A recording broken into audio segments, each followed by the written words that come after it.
So it's part 2 of our sermon series of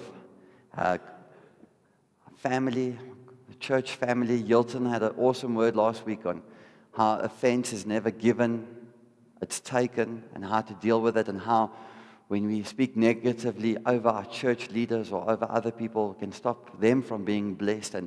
And also he shared about how when he forgave and started dealing with things, how he started moving forward in his own life. And sometimes when we hold grudges, we think we're holding the other person back, but we're actually just holding ourselves back. So this morning I want to talk on God's call for truth speakers. And I'm going to be honest with you guys. So when we launched these 3 values about a year and a half ago, when we launched our vision, I was really excited for the vision. And I was really excited for the middle one and the bottom one, because unity is a big thing for me, especially dealing with the sport teams. I understand that when everyone's in unity, and when the church is in unity, that powerful things begin to take place. Where there's unity, God commands a blessing. And in my heart and in my life, the spirit of excellence is just something that really resonates for me, and I believe that God deserves our excellence. The top one, David was really keen about it, and Pastor Sandy talked about it, and Jesus is the way, the truth, and the life. And it was there, but like the other 2 were like ours, like 100% for. The top one was like, yeah, I suppose it's a good one, we'll start with that, but we'll really push through the bottom 2. And over the last few weeks, I just realized how important that top one is. And it's important in so many ways. So Jesus being the truth, but the power of the truth and how the truth sets people free.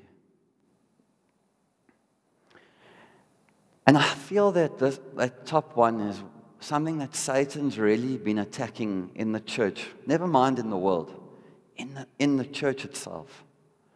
How he's twisted the truth, and he silenced us as Christians from speaking the truth to one another, to our families. And I'm talking now to us as Christians. I'm not talking to the world. I'm talking how he silenced us and found ways to silence us from speaking the truth. My wife, and I hope she will share it with the church, she shared a story with me, and I don't want to give it away, of how Satan stole from her speaking the truth, and how God's starting to restore in her life to speak the truth. And so I'm really excited about this morning. I've been excited for a few weeks now. So we're going to delve into Ezekiel chapter 3. And God's word this morning is going to give us such good and practical advice when it comes to speaking the truth and sharing the truth. And I really believe this morning was just another reminder of how important it is for us to speak the truth. There's such a lack of fathers in the church today, in the world today. And it's because we as a church, one of the reasons it's like this is we as the church have become too scared to speak the truth into people's lives. And men are not standing up to be men of God that they should be. We've made it so easy to be a man in today's world. Well, not a man, just to remain a boy, if we can put it that way. For us to go through life, I'm talking for us as males, to go through life without really growing and taking responsibility. And it's important for us to speak the truth. And when Loisa shared with me what she wanted to do, I had such a conviction in my heart immediately. I said, go for it. It was such a beautiful thing. So thank you, Loisa, for doing that. And thank you for the kids' church. And thank you to all the men and all the men that were here this morning. I just want to say well done. And I want to applaud you and congratulate you for being here at church on a Sunday morning when it's Father's Day. I want to say well done to every male that was here, every father that was here. There are so many men today where this day becomes all about them and them being served at home and, being asking the wives or the children to bring breakfast to them in bed. We make it about ourselves. But you guys as men said, you know what, to your family, and you showed your kids today. No, even though it's my day, we coming to church. And we setting an example of coming to church. Even though it's cold, and we could have the excuse of, no, if there's one day, Father's Day, we don't have to come to church. So I just want to applaud all the men. Can we give all the men that are here a round of applause? And we need more of you guys. We need more of you guys. We need more of you guys making a stand and saying, you know what, for me and my household, we go into church every Sunday. Come rain, come cold, we putting God first as our family. And sowing that in so that the next generation, when we do it in a couple years' time, that it's not just filling it up here, but that there will be rows of men standing here. Amen? But for that to happen, we need to speak the truth. And the Word of God is going to give us such a practical way of doing it. So Ezekiel chapter 3, we're going to go straight into verse 1. The voice said to me, Son of man, eat what I am giving you. So the voice said to me being Ezekiel in this, I was so happy when Loisa prayed for prophets and priests. So Ezekiel was a prophet and a priest back then. So the voice said to Ezekiel, Son of man, eat what I am giving you. Eat the scroll, then go and give its message to the people of Israel. So I opened my mouth, and he fed me the scroll. Fill your stomach with this, he said. When I ate it, it tasted as sweet as honey in my mouth. So this scroll that he ate, this describes the words of God. So this is the Word of God. So first step, for us to speak the truth, we need to see the Word of God as honey, as sweet, as satisfying. Now, if it's difficult for us to read the Word of God, if it's difficult to spend time in the Word, we don't see the Word for as it is. It's sweet. And I like it, the beginning of verse 3, it says, fill your stomach with this. We need to fill ourselves with the Word of God. Verse 4, then he said, Son of man, go to the people of Israel and give them my messages. So this is a call for us to share God's word, for Ezekiel to share God's word with the people. Verse 5. I'm not sending you to a foreign people whose language you cannot understand. No, I'm sending you to people with strange and difficult speech. I'm not sending you to people with strange and difficult speech. If I did, they would listen. So I used to ask my grandfather, who used to go to Zambia. He was part of planting over 200 churches around Africa. And he loved it. And some of us in the family, we were baffled why he liked it so much. Because my gran had shared horror stories with me of her trip, with the rats and everything. So the one day I said, Grandpa, why do you love going to Zambia so much? And he said very quickly to me, he said, my boy, those people listen to me. They listen to every word. They're so hungry for the Word of God. And that's kind of what it said. When I read this, it reminded me of that conversation. Like verse 5, it says, I'm not sending you to a foreign people whose language you cannot understand. No, I'm not sending you to people with strange and difficult speech. If I did, they would listen. Sometimes when you get a guest speaker in, or we go visit a different church, or you're so ready to receive the word or what they have to say. When you get someone that comes in with a qualification, I've seen it with the teachers here. If you say they've got this degree and this degree, then the teachers, they start listening. It's very important. It's not a bad thing, but sometimes we can get a bit lazy. But the people of Israel won't listen to you any more than they listen to me. For the whole lot of them are hard-hearted and stubborn. Now that's God's people he's talking about. God's talking about his own people. I'm just thinking, why is he telling him to go to people that don't listen to God and won't probably listen to him? But look, I've made you as obstinate and hard-hearted as they are. I have made your forehead as hard as the hardest rock. So don't be afraid of them or fear their angry looks, even though they are rebels.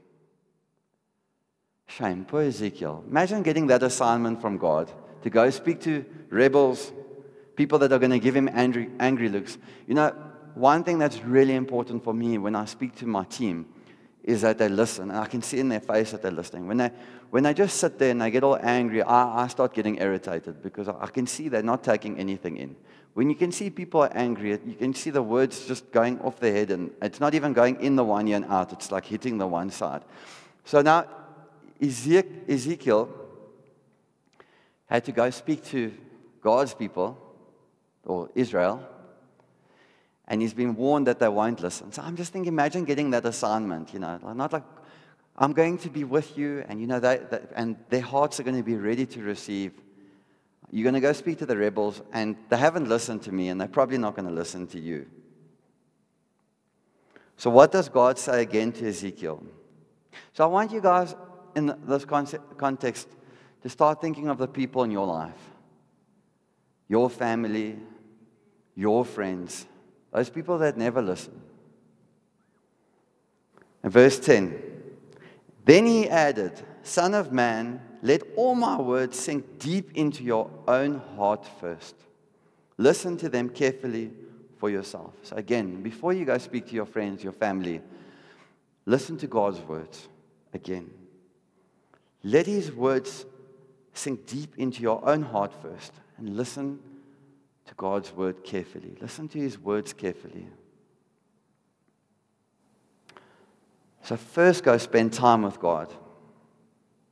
And then verse 11 says, then go to your people in exile and say to them, this is what the sovereign Lord says.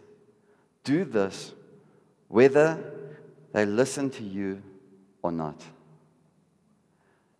That's a different perspective. I've shared with people openly. Now I'm going to speak into people's lives that are going to take me seriously and that are going to listen.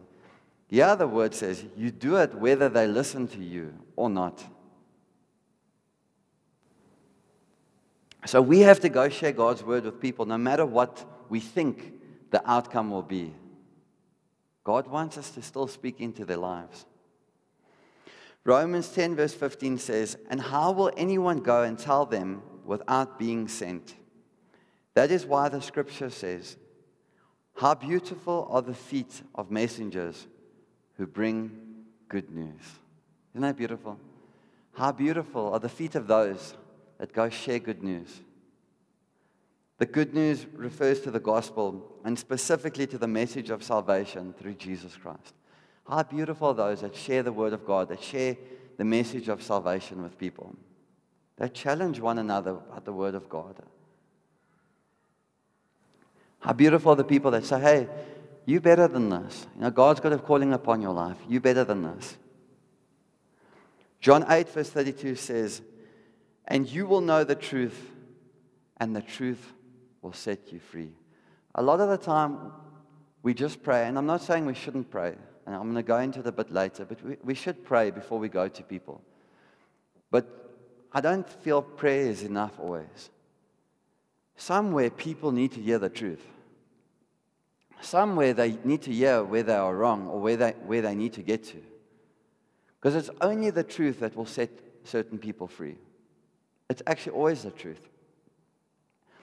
And we've got a responsibility as priests and prophets in our lives today, in our families, to bring the truth to our families and friends. And the truth is what sets people free. When you hear someone going off and they really believe in something and they believe they're right, if their mind's locked onto it, they're not going to hear anything else. It's the truth that sets people free. When people are really struggling with things and they have bitterness and stuff like that, the only way they start getting through that is where they admit, you know what, maybe I've been wrong. Maybe I messed up here. They say the first step to recovery, like rehab and, AA and that, is, you got to admit, admitting the truth. The truth is what sets people free. Romans 10 verse 16, I love this. But not everyone welcomes the good news. For Isaiah the prophet said, another translation that I read said, for even Isaiah the prophet said, Lord, who has believed our message? I just love that. I can just picture Ezekiel getting this word from God, and even Isaiah is like, Lord, why are we doing this? Why should I even share the good news? Yeah, I mean, even Isaiah asked, Lord, who has believed us? What's the point? You know, when we talk to our family about someone else in the family, and it's like, what's the point? They're not going to listen. Yeah, Isaiah also asked God, God, why? What's the point? Is there even a point? Ezekiel 3 verse 16. So after 7 days, the Lord gave me a message. He said, Son of man, I have appointed you as a watchman for Israel. And I believe everyone here is called to be a watchman in some way. Either in your household, as the head of the home, as a mother, or as a wife, you're called to be a watchman for your spouse, for your husband. You can say, okay, I'm not married yet. God's called you to be a watchman for your friends and those around you. At your workplace, to be a watchman for things.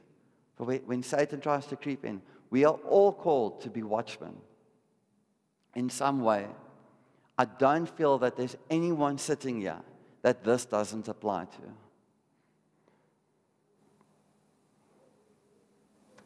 So, Son of Man, I've appointed you as a watchman for Israel. So everyone here, I'm saying you, daughter of the God of the Most High, of God the Most High, Son of the Most High, you have been appointed as a watchman in your household, in your family, in your friendship group, where you work. Whenever you receive a message from me, warn people immediately. This for me was amazing. This is not how I grew up in my family. Warn people immediately.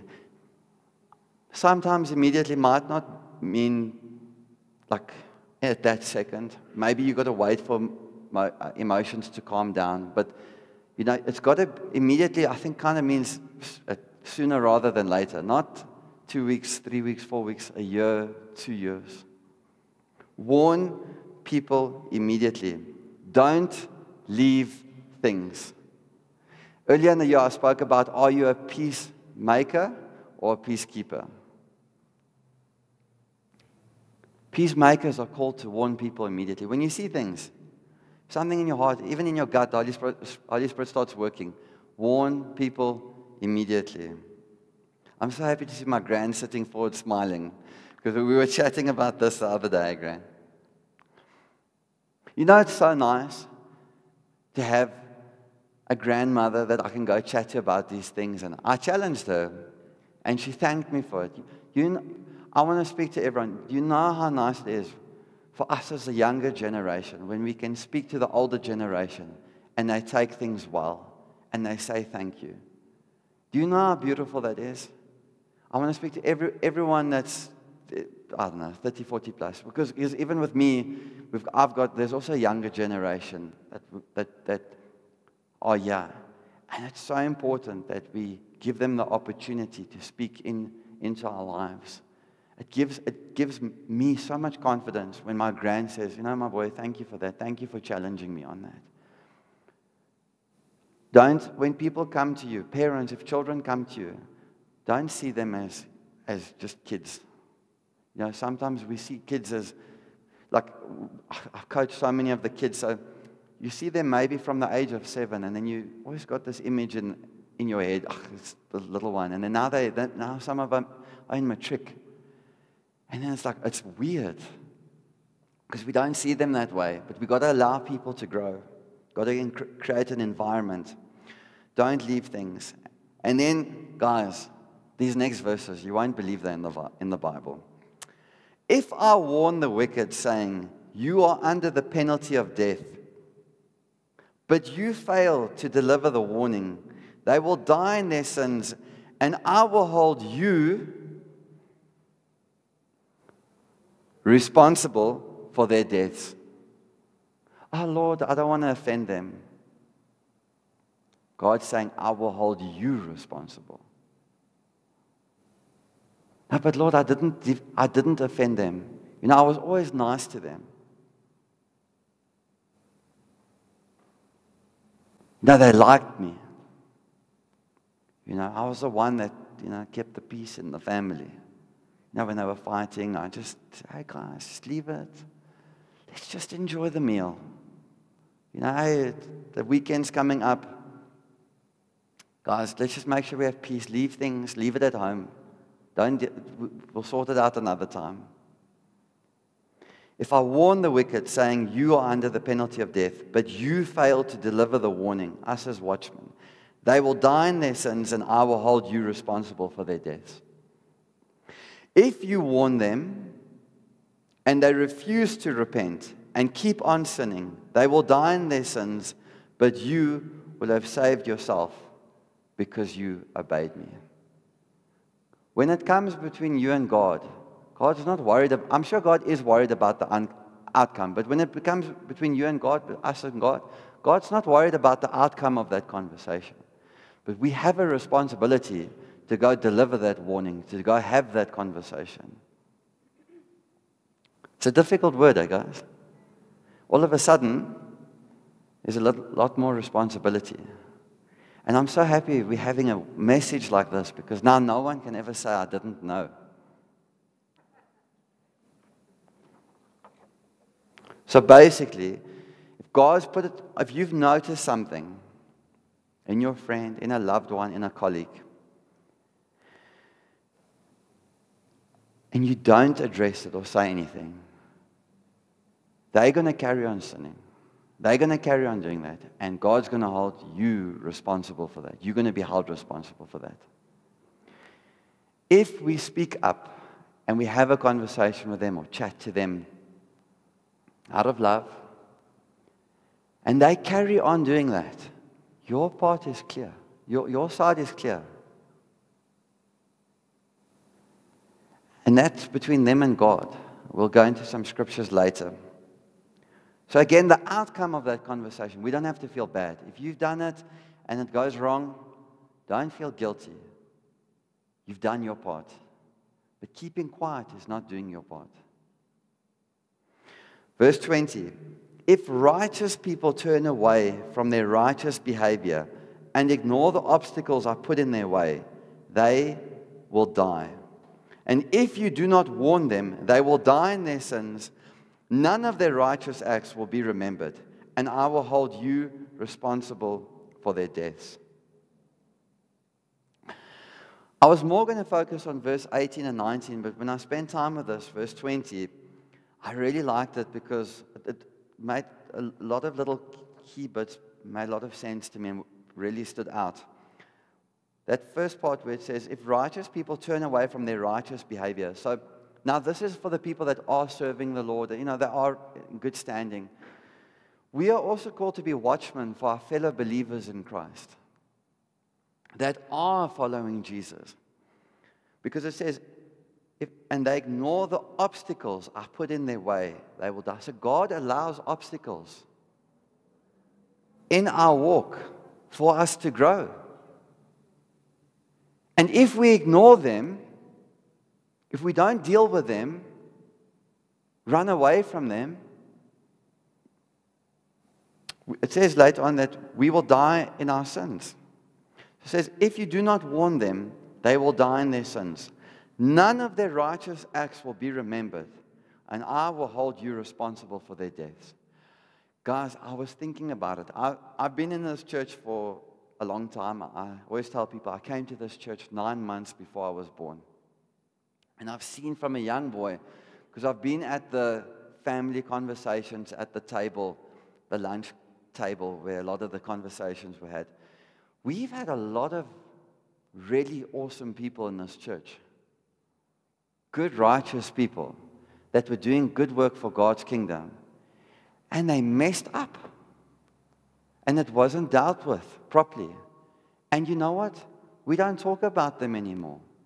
None of the elders. The only time they talk about those people is maybe in a meeting when they give advice. Remember what happened with that person. Don't leave it. Deal with it, because it can happen again. It's really true. None of their righteous acts will be remembered.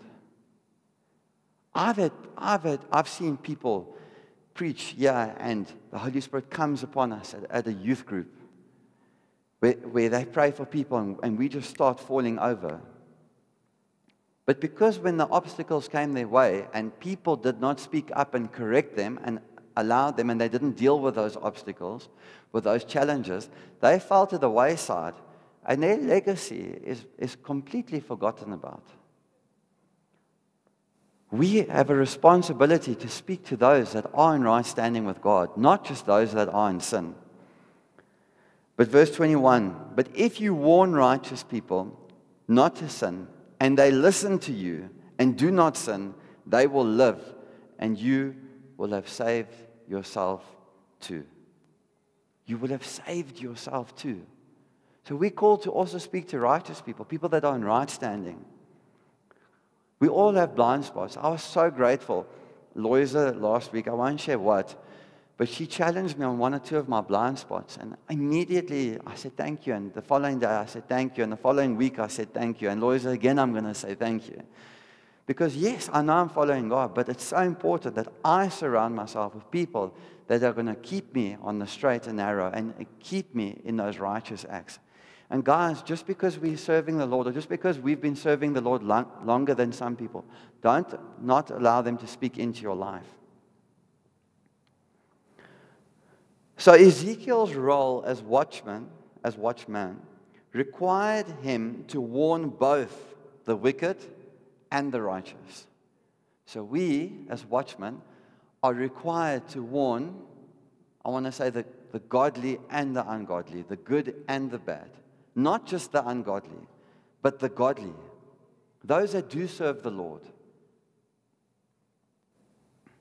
Galatians 6 verse 1 to 5 says, dear brothers and sisters, if another believer is overcome by some sin, you who are godly should gently and humbly help that person back onto the right path.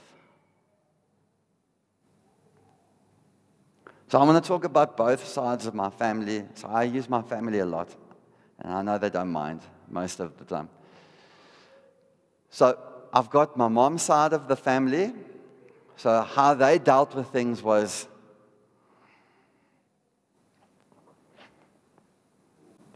I leave it. Hey, as long as we have a nice lunch together and we keep the peace. How was the December? No, it was good. There was no fights.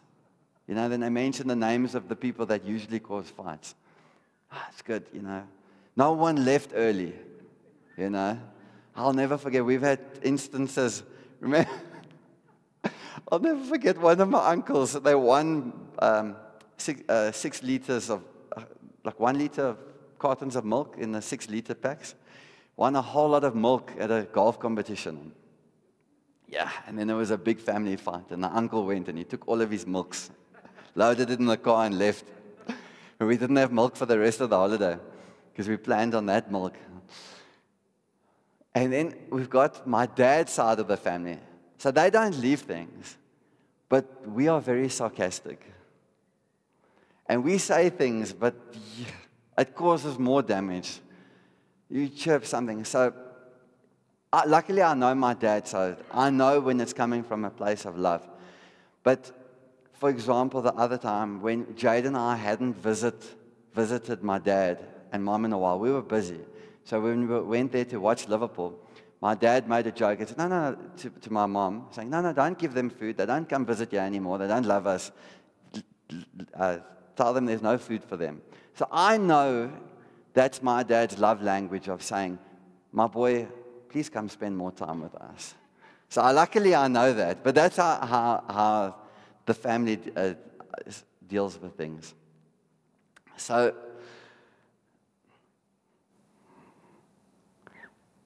the other day there was a couple things that's been on my heart. And I started challenging people, but I did it in a sarcastic way. And I know I irritated people. I meant well. But guys, it doesn't help we mean well, but we mess it up. The Word of God says in Galatians there, you who are godly should gently and humbly help that person back on the righteous path. So it doesn't help you like my dad's side of the family. They want to help and they mean well and their hearts are in the right places, but sometimes our mouths and our brains are not in the right place. So I want to do an example. Chloe, I saw you were here this morning. Mr. Chloe, can you quickly come up to the stage? I need your help. 1, don't do it standing up.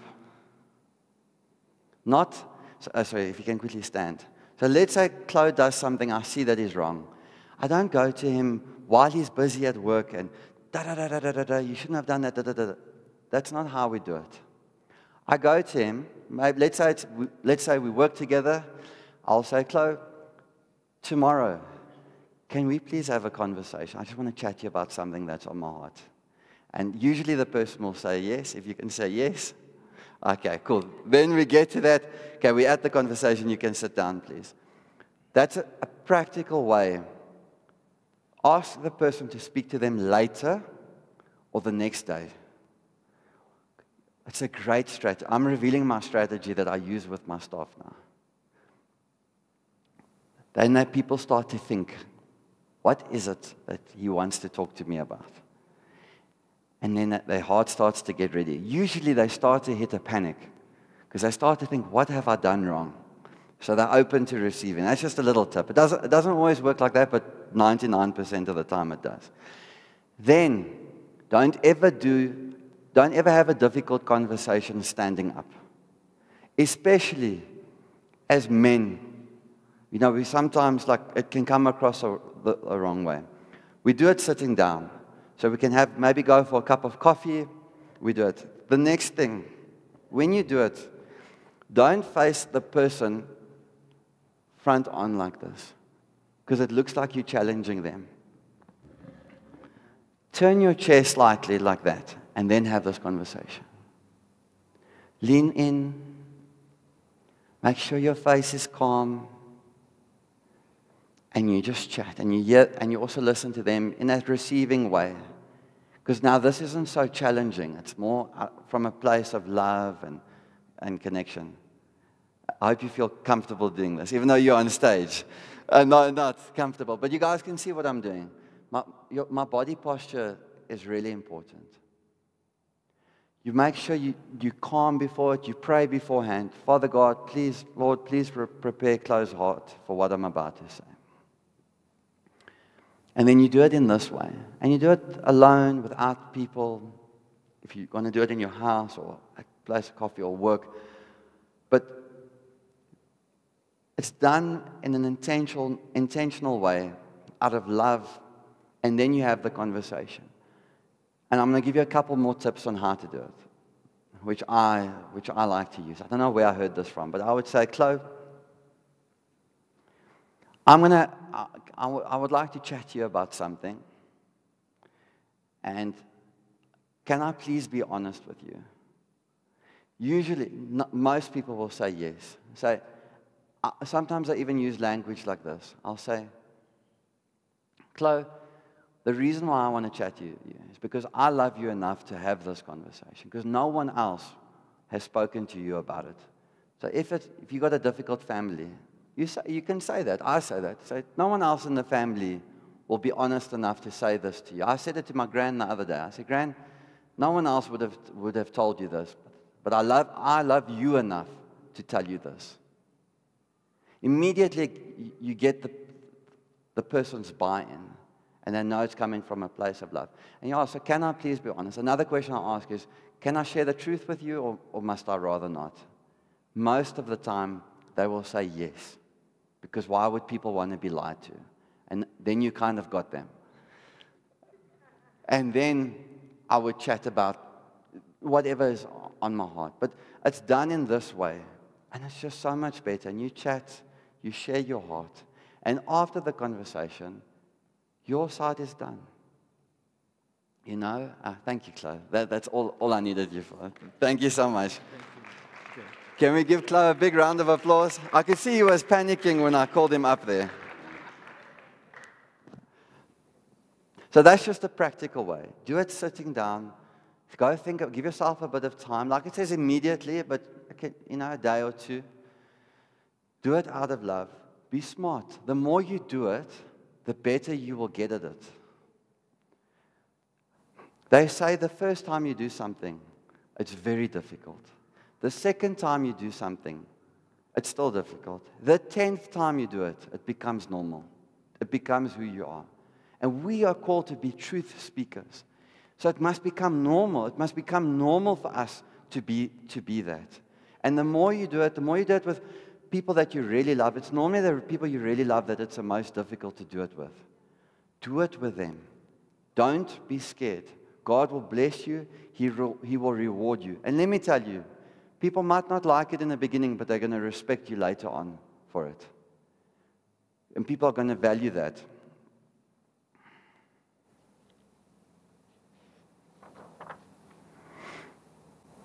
I think end of verse 1. And be careful. Okay, let's go back to verse 1. Galatians 6 verse 1. Dear brothers and sisters, if another believer is overcome by sin, you who are godly should gently and humbly help that person back onto the right path. And then we get a warning. And be careful not to fall into the same temptation yourself. So God's warning us when you're going to speak to people. Why? Because they're going to try and explain their side of the story. So you might go to someone and say, hey, why aren't you going to church? You need to go to church. No, but, we all part of the body of Christ.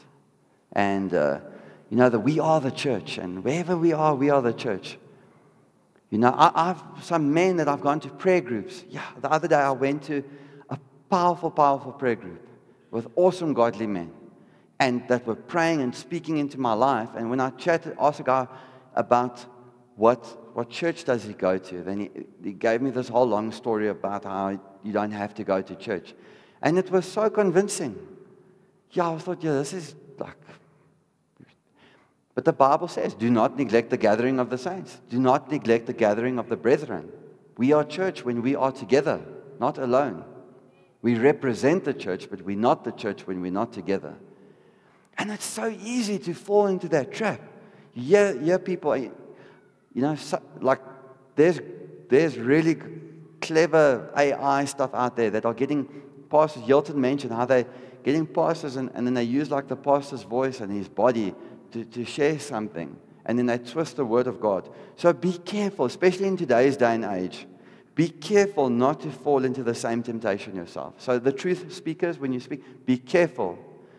That's why, what was the first thing that Ezekiel had to do? He had to eat the word of God.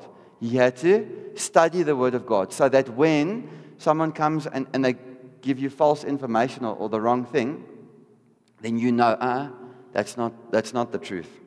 Share each other's burdens, and in this way obey the law of Christ. If you think you are too important to help someone, you are only fooling yourself. You are not that important. You are not that important. God said, this was for me. Because I've been saying, no, I've got enough things to worry about. I'm leading the church. I'm leading 3 schools. I started using that. And then I read this. Shay, you are only fooling yourself. You are not that important. At cricket, when the kids used to have this chirp, when one of our bowlers would hit another player, then it would obviously hurt, and then the kids used to sing, ooh, nah. That was a thing. So that was one of those moments. You're not that important. Ooh, nah. 4, pay careful attention to your own work, for then you will get the satisfaction of a job well done. And you won't need to compare yourself to anyone else. Amen. Amen. That is so powerful. How many people are not satisfied with their lives because they're so worried about what's going on with other people? We are called to speak the truth into other people's lives. And then after that, verse 5, we are each responsible for our own conduct. We are called to speak the truth. Once we've done that, they are responsible for what they do with it. You are responsible. Guys, don't let Satan steal from your lives that you're so worried about what's happening in other people's lives. The people around you are not your burdens to carry. The outcome of the world is not your burden to carry. Yes, we can pray, but we are responsible for our own conduct. So just in short, number 1, spend time in the Word. Number 2, speak the truth. Number 3, do it in love, gently and humbly. Number 4, focus on yourself. Number 5, give others and their outcomes to God. So we're not there to carry other people's outcome. That is so important. Guys, I'm going to say it again. The world is not your responsibility. Your friend's outcome is not your responsibility. Their relationships with the Lord is not your responsibility. Your responsibility is to speak the truth to them, with them, into their lives, and to share the truth and to share the Word of God with them. After that, it's not your responsibility. If you're worried about them, pray for them. And that's it. Ezekiel 3 verse 22. I'm going to end off with this. Then the Lord took hold of me and said, get up and go out into the valley, and I will speak to you there. And I believe that God is saying that to a lot of us this morning. Get up and go out into the valley. And when I researched this verse, it's just, you had to go into a different place to receive the next word from God. Guys, get up. Get out of where you are. And do what God has called you to do and has laid on your heart. Sometimes we can't remain in the same place. It's time for growth. So if you are someone that struggles to speak the truth, get up, go out, go spend time with God, that you can start sharing the truth with people. If you are someone that speaks the truth, but not in a very smart way, like what I've been doing, go spend time with the Word of God. Do it strategically. Be smart. If you want people to listen to what you're going to say, do it in a clever way. Don't do it in a sarcastic way or in an ugly way. Show the person that when you're sitting with them, that it's coming from a place of love. Because when you take out time in your day and you go for a coffee, you're telling that person, you know what? If I'm sitting there, this person cares so much about me that he's willing to take time and to do it in this way. It's coming from a good place. Amen.